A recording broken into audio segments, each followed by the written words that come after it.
मंच पर उपस्थित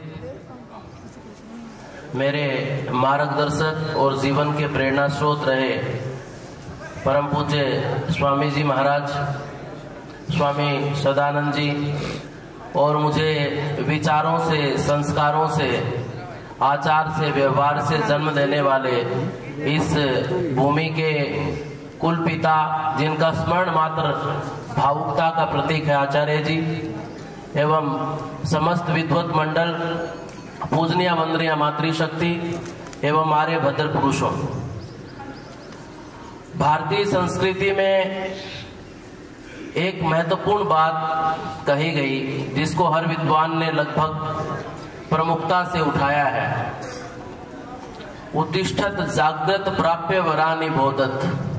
उठो, जागो और तब तक मत रुको जब तक अपने लक्ष्य को प्राप्त न कर लो।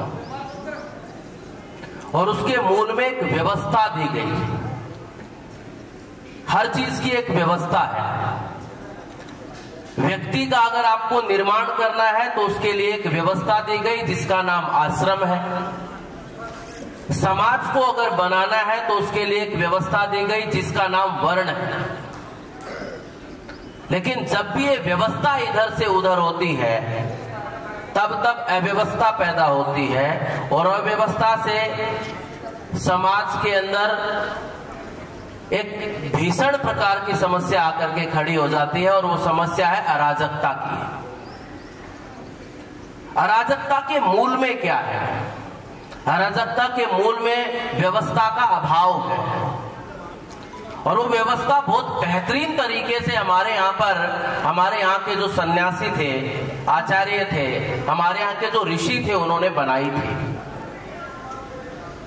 और उस व्यवस्था में कहा गया कि निर्माण किया जाए, एक व्यवस्था बनाई जाए, उसमें निर्माण किया जाए, व्यक्ति का निर्माण किया जाए। और व्यक्ति का निर्माण कहां से होगा? उसका दायित्व बोध किसे होना चाहिए? गृहस्थ को होना चाहिए। लेकिन इसकी जो तैयारी थी, उस तैयारी में एक बहुत बड़ा टूटन आया, एक बहुत बड़ा बिखराव आया। और यही वजह है कि हम दिमाग से बहुत कमजोर लोगों का समाज बना करके खड़े हो गए हैं, जिनके पास समस्या है, सॉल्यूशन नहीं है। लेकिन हमारे यहाँ पर जो संस्कृति थी उसके मूल में सवाल नहीं था, उसका समाधान था। क्योंकि निर्माण की प्रक्रिया इस तरीके से गति करती थी। गृहस्थ का मतलब क्या था?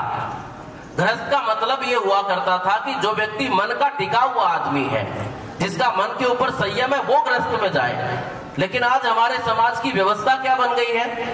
कोई बच्चा अगर उल्टी सीधी हरकतें कर रहा है, उसका चाल चलन समाज में ठीक नहीं है, अपने माता पिता के प्रति सम्मान का भाव उसके मन में नहीं है, तो हम क्या कहते हैं कि इसकी शादी कर दो, इसका ब्याह कर दो। मैंने कहीं पढ़ा था, पता नहीं वो बात कितनी गहरे तरीके से उनके भीतर उतर पाई होगी, नहीं उतर पाई होगी, इसके बारे में मुझे ज्ञान नहीं है। जब नरेंद्र थे विवेकानंद, तो उनसे रामकृष्ण परमहंस ने कहा कि तुम शादी कर लो, विवाह कर लो। तो नरेंद्र ने कहा कि मैं विवाह कैसे कर लूं, मेरा मन स्थिर नहीं है, संयम नहीं है मेरे जीवन में, ठहराव नहीं है मेरे जीवन में।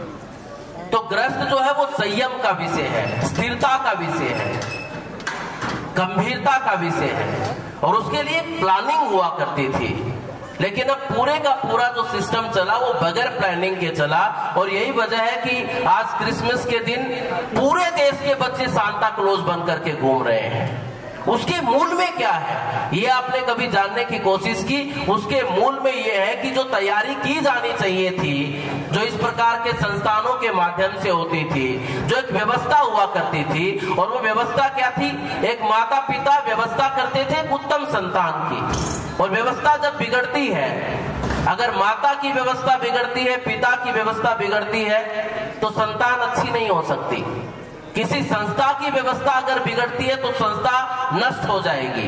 किसी समाज की व्यवस्था अगर बिगड़ती है तो समाज छिन्न भिन्न हो जाएगा। किसी राष्ट्र का राजा अगर उसे अच्छी व्यवस्था के साथ में सही नेतृत्व नहीं दे पा रहा है तो राष्ट्र पूरे तरीके से बिखर करके रह जाएगा। तो मूल में क्या है? वो मूल में व्यवस्था है, और व्यवस्था ठीक तरीके से हुई नहीं। उस व्यवस्था में पहले नंबर पर होता था संयम, और उस संयम में भी संतान निर्माण की एक प्रक्रिया जो पहले ब्रह्मचर्य आश्रम के अंतर्गत आया करती थी। लेकिन हमारा सारे का सारा जो सिस्टम है वो ये समझता है कि ब्रह्मचर्य का मतलब होता है गुरुकुल में विद्यार्थी आए तब उसका ब्रह्मचर्य काल शुरू होता है। ऐसा नहीं है। उसका ब्रह्मचर्य काल तब से शुरू हो गया जब से वो गर्भ में है। बच्चे को आप बाहर से नहीं पकड़ सकते। आप अगर इस बात के ऊपर काम कर रहे हैं कि बच्चा जब इस संसार में आ जाएगा तब आप उसे पकड़ लेंगे, तो आप गलत हैं। आप बच्चे को बाहर से नहीं पकड़ सकते, आपको बच्चे को यहां से पकड़ना पड़ेगा, अपने गर्भ से पकड़ना पड़ेगा माता को, अपने बच्चे को। माता का आचार विचार, उसका व्यवहार, उसका चाल चलन, उसका थॉट प्रोसेस, संतान को लेकर के उसके मन में विचार क्या है, उसकी तैयारी किस तरीके से की गई है, ये उसका पहला ब्रह्मचर्य की परीक्षा है। उसके बाद पिता का आंगन, माता का सहयोग, वहां का वातावरण, फिर चौथे नंबर पर ये गुरुकुल है जिसको पाठक जी चला रहे हैं। ये चौथे नंबर पे बाद में आकर के और एक प्रक्रिया बताई गई कि यज्ञोपवीत उपनयन। इसका अर्थ क्या है? नयन का मतलब है ले जाना, उप का अर्थ है समीप। अब समीप किसके ले जाना? आचार्य के समीप ले जाना। और आचार्य कौन है? आचार्य वो है जिसके पास में ज्ञान है, जिसको समाज की समझ है, जिसको राष्ट्र की चिंता है, जिसको पता है कि इस व्यक्ति को राष्ट्र के लिए, समाज के लिए, परिवार के लिए किस तरीके से बेहतर तरीके से उपयोगी बनाया जा सकता है, उसके समीप ले जाना। जो एक नॉलेज का भंडार है, जिसका चिंतन बहुत ज्यादा विस्तृत है, वो ताकि उसका निर्माण कर सके। उपनयन, समीप ले जाना। और इसमें 3 धागे हैं, और उसमें मातृ ऋण का तात्पर्य केवल अपनी उस माता के प्रति नहीं है जिसने उसे जन्म दिया है, जिसने उसने पैदा किया है, नहीं, महिला मात्र के प्रति है। महिला मात्र के प्रति उसका दायित्व बोध है। किस दृष्टि से देखता है, उसके दिमाग में किस प्रकार के विचार चल रहे हैं, उसका चिंतन कैसा है, क्या उस तरह का सम्मान वो महिला वर्ग को दे पा रहा है, उसके प्रति उसकी भावना वैसी बन पा रही है। इसका मतलब उसके संस्कार और उसकी दीक्षा ठीक है, क्योंकि वो एक व्यवस्था में है। और जब तक आप व्यवस्था नहीं देंगे तब तक आपका पुत्र, आपकी संतान, आपका बेटा आपके मन को नहीं पकड़ेगा, वो आपकी पॉकेट को पकड़ेगा। और हमारा जो सारे का सारा सिस्टम है उसमें 95% से ज्यादा ऐसी व्यवस्था बन गई है कि संतान अपने पिता के मन को न पकड़ करके उसकी जेब को पकड़ रही है। और वो जेब को इसलिए पकड़ रही है क्योंकि आपने उस तरह की व्यवस्था अपनी संतान को दी नहीं है जो दी जानी चाहिए थी, जैसी तैयारी की जानी चाहिए थी। पिता होना कब सार्थक होता है? पिता होना तब सार्थक होता है जो आपके भीतर बेहतर है, जो आपके भीतर बेहतरीन है। अपने भीतर के बेहतर और बेहतरीन को जब आप अपनी संतान में ट्रांसफर करते हैं तब आप पिता बनते हैं। मात्र संतान को जन्म देने से आप पिता नहीं बनते। और उसकी तैयारी हुआ करती थी, उसका प्रबंधन हुआ करता था। हमारे यहाँ पर जो प्रबंधन पढ़ाया जा रहा है पूरे विश्व में, उसका एकमात्र उद्देश्य है कि अर्थ की व्यवस्था करना, और अर्थ की व्यवस्था करने के लिए लोगों का प्रबंधन करना, यह प्रबंधन की परिभाषा है। लेकिन हमारे यहाँ पर ऐसा नहीं था। पूरे का पूरा सिस्टम एक प्रबंधन के तहत चल रहा है। मैं सांस ले रहा हूं, इसका एक प्रबंधन है, इसको प्राणायाम कहते हैं। आप उठते बैठते हैं, उसका एक प्रबंधन है, उसको आसन कहते हैं। मैं अपनी चित्त की वृत्तियों को एक जगह पर स्थिर करने का प्रयास कर रहा हूं, उसे प्रत्याहार कहते हैं। तो मेरा पूरे की पूरी जो जीवन की चर्या है, मेरा जो जीवन है वो सिस्टमेटिक है और एक प्रबंधन के तहत बंधा हुआ है। लेकिन उस प्रबंधन से मैं बहुत ज्यादा ऊपर उठ गया हूं क्योंकि मुझे वो प्रबंधन समझ में नहीं आया, इसलिए समस्या बहुत ज्यादा है। और उस समस्या का समाधान क्या है? उस समस्या का समाधान ये है कि मंगल पर जमीन तलाशने वाली 21वीं सदी, आज अगर छोटी सी समस्या आ जाए तो क्या करते हैं? अच्छा, बच्चा एग्जाम में फेल हो गया, इसको लाल धागा पहना दो। अच्छा, इसके नक्षत्र ठीक तरीके से काम नहीं कर रहे हैं, इसकी बुद्धि ठीक तरीके से काम नहीं कर रही है, इसे काला धागा पहना दो पैर में। बिजनेस ठीक तरीके से नहीं चल रहा है तो कोने वाली रसोई का दरवाजा पूर्व से तोड़ करके उत्तर में कर दो।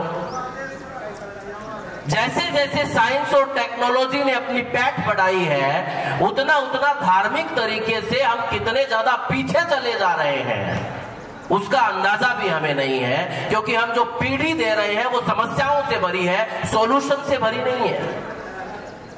सॉल्यूशन चाहिए, समस्या नहीं चाहिए। समस्या रही है, समस्या हर समय में रही है, पहले भी समस्याएं थी, आज भी समस्याएं थी, आगे भी समस्या रहेंगी।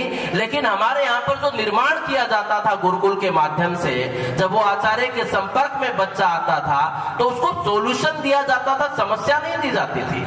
वो ग्रस्त में जाता था, उसको पता था कि उसे करना क्या है।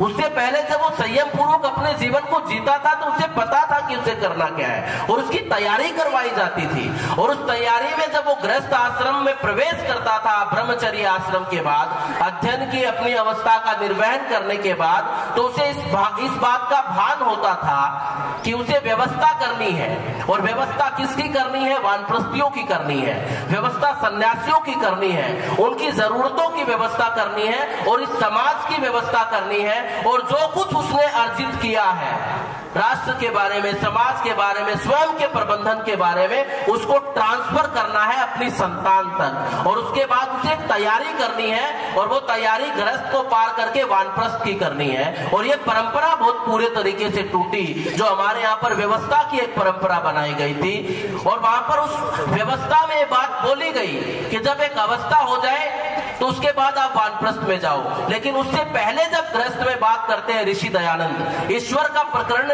का वर्णन करने के बाद सत्यार्थ प्रकाश में एक बात बहुत मजबूती से कहते हैं, और वो कहते हैं कि माता अपने संतान को सुशीलता का उपदेश करे।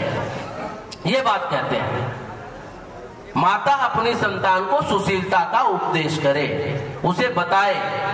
और उसके बाद सबसे ज्यादा अगर जोर दे रहे हैं किसी चीज के ऊपर तो वो शिक्षा के ऊपर दे रहे हैं। शिक्षा के ऊपर बहुत मजबूती के साथ में ऋषि दयानंद अपनी बात कह रहे हैं। माता शत्रु पिता वैरी ये न बालो न पाठित न शोभते सभा मध्य हंस मध्य बको यथा।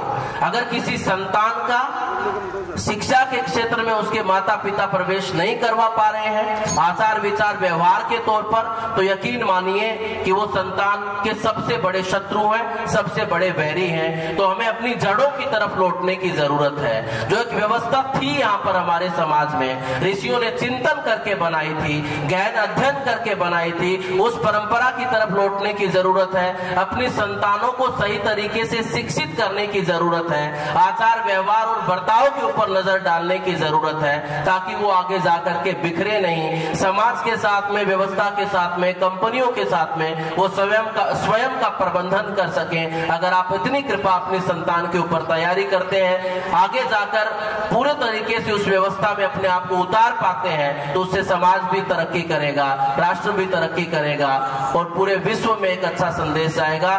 समय की सीमाओं में मुझे रहकर के अपनी बात कहनी थी, तो आपका बहुत बहुत धन्यवाद। ओम शांति।